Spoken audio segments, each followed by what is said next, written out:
Jason Chaffetz with me now. All right, Jason, where is AOC? She represents New York City, or at least part of it. They're being flooded with migrants. Where is she on this? Where are the rest of the Democrats on this? They're dead silent. You know, there's 85,000 plus minors that are unaccounted for. And you'd think there'd be some tears like she had when Trump was president and that she'd get after this. Look, I loved what you said. I think you're absolutely spot on. And the stresses that happen in our economy are very real. This was a choice by Joe Biden and Kamala Harris. They changed the policy of the United States starting on day one. So this was their choice to not enforce the current law. If we would just enforce the current law, we could solve this problem. That's what the Border Patrol is telling us. But remember, when you pour 4, 5, 6 million people into the marketplace, guess what?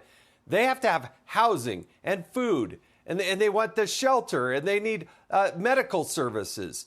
And so when you're looking at all the rentals and the stress on the housing market, guess what? This adds to it, exacerbates the problem for the lower class people who are trying to just get by, make the checks, and get a place to rent. And it's happening all across the country, just as you said. I have the feeling that the border is just as important as an election issue as the economy. Now, that's saying quite a lot because the economy is traditionally the big issue. You think this possible? The border becomes just as important as the economy?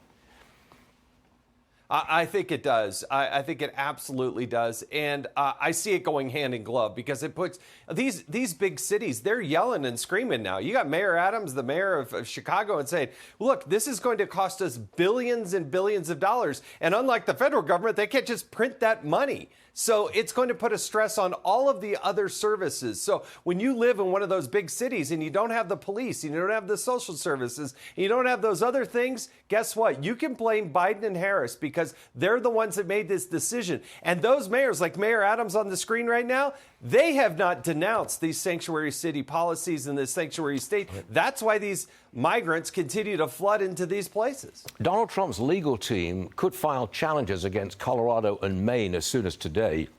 Both those states disqualified him from the ballot. Look, we're less than 2 weeks away from the Iowa caucuses. Is this going to help or hurt Trump's campaign? I think Donald Trump has shown that he's somewhat immune to all of these different suits and whatnot. He's created sympathy. It's sucked oxygen out of the room, so people like Ron DeSantis and Nikki Haley can't get the oxygen they need in order to make their case to their voters. Their stories are always out there. Donald Trump is on a trajectory that is just, we haven't seen it before.